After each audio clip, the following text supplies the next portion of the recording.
Well, good evening and welcome back to the 13th Best Practices Meet. It is day 2 of our today's program, and I'm sure everyone's has been eagerly waiting for this keynote address where we have a very special guest talking to us today. Yes, it is Lieutenant General Dr. Rajesh Pant, the National Cybersecurity Coordinator of India, who will be delivering the keynote address. Lieutenant General Dr. Rajesh Pant is an internationally renowned techno scholar, warrior, mentor, and the officer served the Indian Army signals for 41 years with an unblemished service profile, wherein he was awarded, in fact, 3 times by the President of India for distinguished service of the highest order. He's currently tenanting the prestigious appointment of the National Cybersecurity Coordinator of India under the Prime Minister's office. So with that, I'll request my team to now get our chief guest to speak to all of us.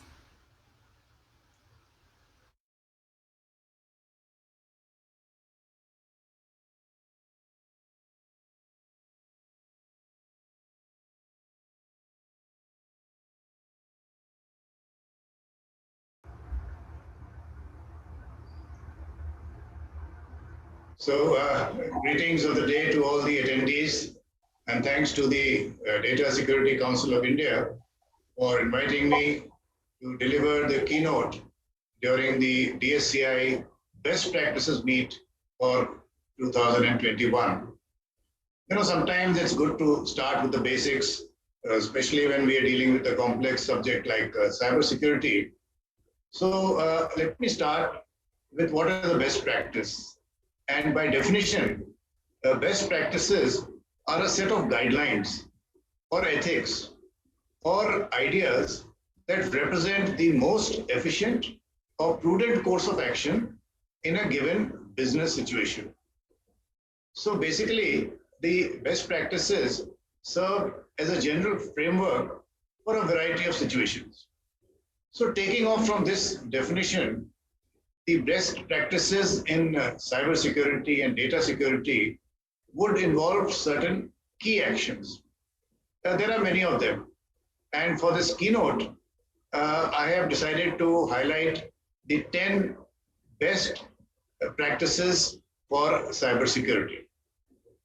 The first one is the need for a national cybersecurity strategy. Now, all of you are aware that at a national level, unless there is a coherent strategy involving an action plan, involving a time period, involving a funding behind it, then the rest is just a wish list. So the national cybersecurity strategy must address the entire cybersecurity environment in terms of what are the governance aspects, how do we treat the data as a national resource, how do we build indigenous capabilities, what is our concept of assured defense posture, what is the legislative framework that we intend for cyber insurance also, what are the cyber education, etc., policies, how to handle the threat intelligence part, how do we handle the states and the sectoral cybersecurity incident response teams, how do we handle the cybercrime aspects, which are getting more and more important these days, then the aspects of audit, research and development, coherence, and cryptology. So this whole aspect of cyber preparedness of a nation will depend on what is the strategy that we evolve. And as I've been saying, for the last 1 year, our strategy is ready. It is in the cabinet for approval in the final stage. So this is at a national level. At an organization or an enterprise level, we will need a cybersecurity policy, which that organization is following. So that policy, as you are aware, has to give what are the rights and privileges of the various users, how much access they get, and it has to address all the 3 major verticals of cybersecurity involving people, processes, and technology. So that's the first point. The second aspect is education and awareness.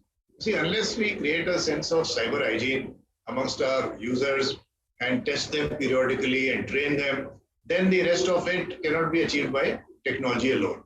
So both for the general users as well as for the cybersecurity staff, the education and awareness and updating of the cybersecurity knowledge is very important for everyone, whether it is in business or in organizations or even the government or academia, etc. Because there is a common but differentiated responsibility for protecting the national cyberspace for everyone. The third aspect I have in mind is the importance I would like to give to cyber audit. See, every time an incident takes place, the first question I ask is when was the cyber audit carried out, who did it, and what are the vulnerabilities they found, and have they been patched or not? Because this is a preventive measure. This is an action that takes place before a cyber incident has happened. And this is where I find some dilution has come, although the cyber auditors have been impaneled by CERT and their syllabus is very good, both for the IT part as well as the OT part. But somewhere, either in the execution or in the payment methodology, you say, okay, you pay me less, so I only do the minimum baseline or whatever. The cyber audit has to be taken very seriously, along with the vulnerability assessment and the penetration testing. And these days, there is a lot of concepts of red teaming. The other day, someone was giving a demonstration of something called CART, continuous automatic red teaming. So you don't wait for somebody else to carry out a test. Always this red teaming is being conducted in your network to find out what are the vulnerabilities. So the aspect of cyber audit was the third one that I thought I must highlight as a best practice. Then the fourth point is that we must have a cyber crisis management plan. And there is something, as you are aware, at the national level, where we have divided the crisis into four aspects as to whether it affects one enterprise, whether it affects a sector, whether it affects a state, and whether it impinges at the national level. And accordingly, various actions are there. So for an organization or a business enterprise, you must have your own cyber crisis management plan. And why this is very important these days is because today, ransomware has become very important.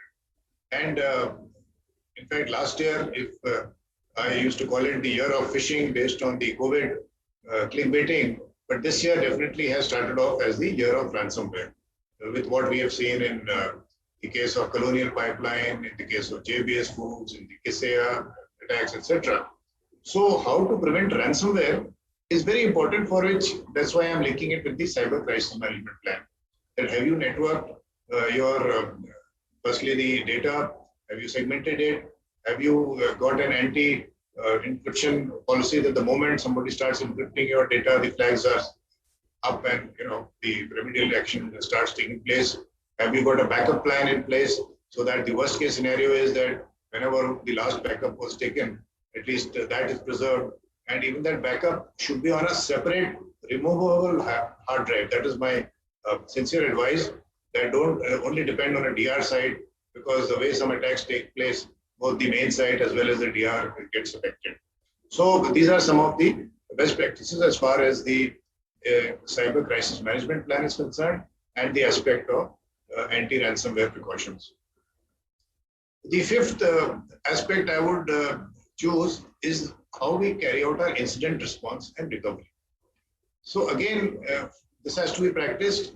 The people have to be trained on how to respond to an incident and how to recover the information. So there is a bit of data forensics also involved here, an aspect which is getting more and more sophisticated. The tools are very expensive. Let me tell you, when you see the pricing of Cerebrite, Oxygen, XRY, etc., the tools are very expensive. So some small homegrown solutions also can be developed. But the aspect of incident response, recovery, and data forensics, I would also put it as a best practice which must be followed by organizations and businesses.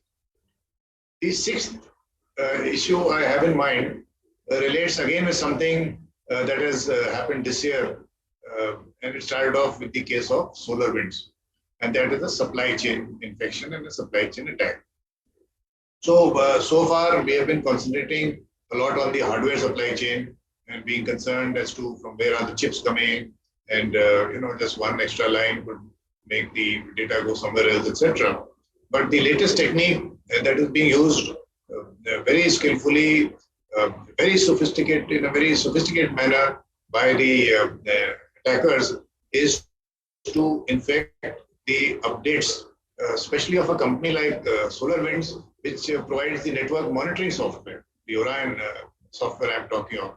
So firstly, you infect the 1800 companies that are your clients, and then you have the visibility to all their IT assets. So I mean, this is like a worst case scenario, and of course, it's a hacker's dream also. But from the preventive point of view, from the cybersecurity point of view, we must ensure that supply chain aspects for both the hardware and security software are taken care of.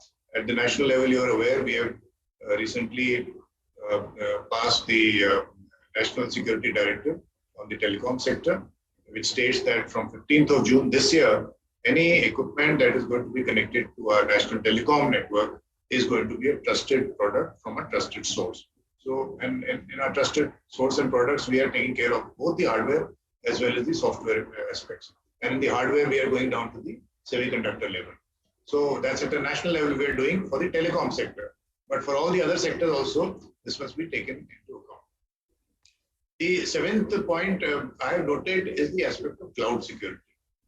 And why I am stressing on this is, especially after the pandemic, everything has become teleworking and online education, health, governance, business, etc.